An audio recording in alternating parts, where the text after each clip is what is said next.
मुगल सल्तनत ने हिंदुस्तान को बड़ी बड़ी इमारतें दी, ताजमहल दिया, लाल किला दिया। हिंदुस्तान के इतिहास में सबसे ज्यादा समय तक राज करने वाली सल्तनत थी। मुगल सल्तनत हद से ज्यादा अमीर बन चुका था। आप अमीरी का अंदाजा इस बात से लगा सकते हैं कि पूरी दुनिया का 25% पैसा सिर्फ हिंदुस्तान में हुआ करता था। फतेहपुर सीकरी की स्थापना की, उसने ही बुलंद दरवाजा का निर्माण किया जो दुनिया का आज सबसे बड़ा दरवाजा है। तो दोस्तों, इस वीडियो में हम मुगल सल्तनत के बारे में जानेंगे कि आखिरकार कैसे मुगल सल्तनत हिंदुस्तान में आया और बाबर ने कैसी मुगल सल्तनत की नींव हिंदुस्तान पर रखी। चलिए शुरू करते हैं। मुगल सल्तनत एक इस्लामिक तुर्की मंगोल साम्राज्य था जो 1526 में शुरू हुआ। कहा जाता है कि 17वीं शताब्दी के आखिर और 18वीं शताब्दी की शुरुआत तक भारत में मुगलों ने अपना शासन चलाया था। आपके दिमाग में यह भी सवाल होगा कि मुगल कौन थे। मैं आपको बता दूं कि मुगल तुर्क मंगोल पीढ़ी के तैमूर वंशी थे। इनका साम्राज्य पूरब में बांग्लादेश से पश्चिम में बलूचिस्तान तक और उत्तर में कश्मीर से दक्षिण में कावेरी घाटी तक था। उस समय 44 लाख किलोमीटर स्क्वायर 15 लाख मील स्क्वायर में क्षेत्र में फैला इस साम्राज्य की जनसंख्या 13 से 15 करोड़ के बीच बताया जाता है। जैसा कि मैं आपको बता दूं कि ये जनसंख्या एग्जैक्ट नहीं बल्कि अनुमान लगाया गया है। मुगल साम्राज्य 150 सालों तक चला और कहा जाता है कि इसका दूसरा नाम हिंदुस्तान भी था। ज्यादातर मुगल शासक तुर्क के सुन्नी मुसलमान थे। मुगल साम्राज्य को जिसने पहली बार हिंदुस्तान में लाया उनका नाम जहीरुद्दीन मोहम्मद उर्फ बाबर था। चलिए अब जानते हैं कि बाबर भारत में कैसे आए। बाबर पर अपने परिवार की जिम्मेदारी बहुत कम उम्र में ही आ गई थी।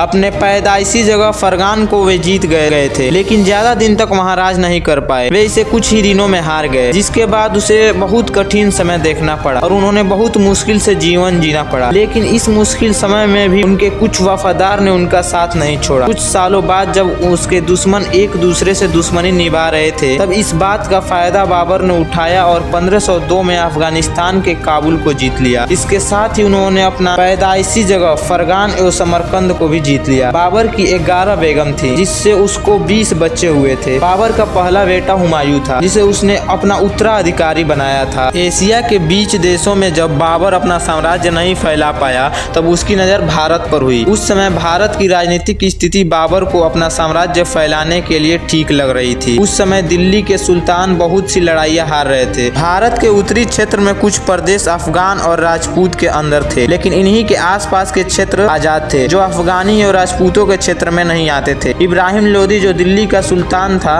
वह किसी भी कार्य को अच्छे से नहीं कर पाता था। पंजाब के गवर्नर दौलत खान इब्राहिम लोदी के काम से बहुत असंतुष्ट था। इब्राहिम के एक चाचा आलम खान जो दिल्ली की सल्तनत के लिए एक मुख्य दावेदार थे, बाबर को जानते थे। तब आलम खान और दौलत खान ने बाबर को भारत आने का न्योता भेजा। बाबर को ये न्योता बहुत पसंद आया। ये अपने फायदे की बात लगी और वे अपने साम्राज्य को बढ़ाने के लिए दिल्ली चला गया। आलम खान और दौलत खान ने बाबर को पानीपत की लड़ाई के लिए बुलाया था। बाबर ने लड़ाई में जाने से पहले 4 बार पूरी जांच पड़ताल की थी। इसी दौरान कुछ गुस्से में बैठे अफगानी लोगों ने बाबर को अफगान में आक्रमण करने के लिए बुलाया। मेवाड़ के राजा राणा संग्राम सिंह ने भी बाबर को इब्राहिम लोदी के खिलाफ खड़े होने के लिए बुलाया, क्योंकि राणा जी की इब्राहिम लोदी से पुरानी दुश्मनी थी। इन्हीं सब के चलते बाबर ने पानीपत में इब्राहिम लोदी के युद्ध के लिए ललकारा। अप्रैल 1526 में बाबर पानीपत की लड़ाई जीत गया। अपने को हारता देख इस युद्ध में इब्राहिम लोदी ने खुद को मार डाला। सबको ये लगा था कि बाबर इस लड़ाई के बाद भारत छोड़ देगा, लेकिन इसका उल्टा हुआ। बाबर ने भारत में ही अपना साम्राज्य फैलाने की ठान ली। भारत के इतिहास में बाबर की जीत पानीपत की पहली जीत कहलाती है। इसे दिल्ली की भी जीत माना गया। इस जीत ने भारतीय राजनीति की पूरी तरह से बदल दिया। साथ ही मुगलों के लिए भी ये बहुत बड़ी जीत साबित हुई। पानीपत की जीत के बाद भी बाबर की स्थिति भारत में मजबूत नहीं थी। राणा संग्राम ने ही बाबर को भारत का न्योता दिया था। उन्हें लगा था वे वापस काबुल चला जाएगा, लेकिन बाबर का भारत में रहने के फैसले ने राणा संग्राम को मुसीबत में डाल दिया। अपने आप को और मजबूत बनाने के लिए बाबर ने मेवाड़ के राणा संग्राम को चुनौती दी और उन्हें खानवा की लड़ाई में हरा दिया। राणा संग्राम सिंह के साथ कुछ अफगानी शासक भी जुड़ गए थे, जिसके बाद उन्होंने अफगान चीफ को भी हरा दिया। 17 मार्च 1527 में खानवा में 2 विशाल सेना एक दूसरे से भिड़ गई। राजपूतों ने हमेशा की तरह अपनी लड़ाई लड़ी, लेकिन बाबर की सेना के पास नए यंत्र थे जिसका सामना राजपूत नहीं कर पाए और वे बहुत बुरी तरह से हार गए। राजपूत की पूरी सेना को बाबर की सेना ने मार डाला। राणा संग्राम अपने आप को हारता देख भाग गए और खुदकुशी कर ली। राणा संग्राम के मरने के बाद राजपूतों को अपना भविष्य खतरे में दिखाई देने लगा। इस जीत के साथ लोगों ने उसे गाजी की उपाधि दी। राजपूतों को हराने के बाद भी बाबर को अफगानी शासक जो बिहार और बंगाल में राज्य कर रहे थे उनके विरोध का सामना करना पड़ा। मई 1529 में बाबर ने घाघरा में सभी अफगानी शासकों को हरा दिया। बाबर अब तक एक मजबूत शासक बन गया था जिसे कोई भी हरा नहीं सकता था।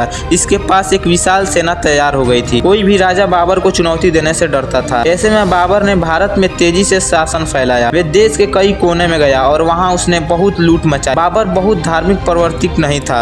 उसने भारत में कभी भी किसी हिंदू पर इस्लाम अपनाने के लिए दबाव नहीं डाला। आगरा उत्तर प्रदेश में उसने अपनी जीत की खुशी में एक सुंदर सा गार्डन बनवाया। वहाँ उसने कुछ भी धार्मिकता को दर्शाने वाली इमारतें नहीं बनवाई। मरने से पहले बाबर पंजाब, दिल्ली, बिहार जीत चुका था।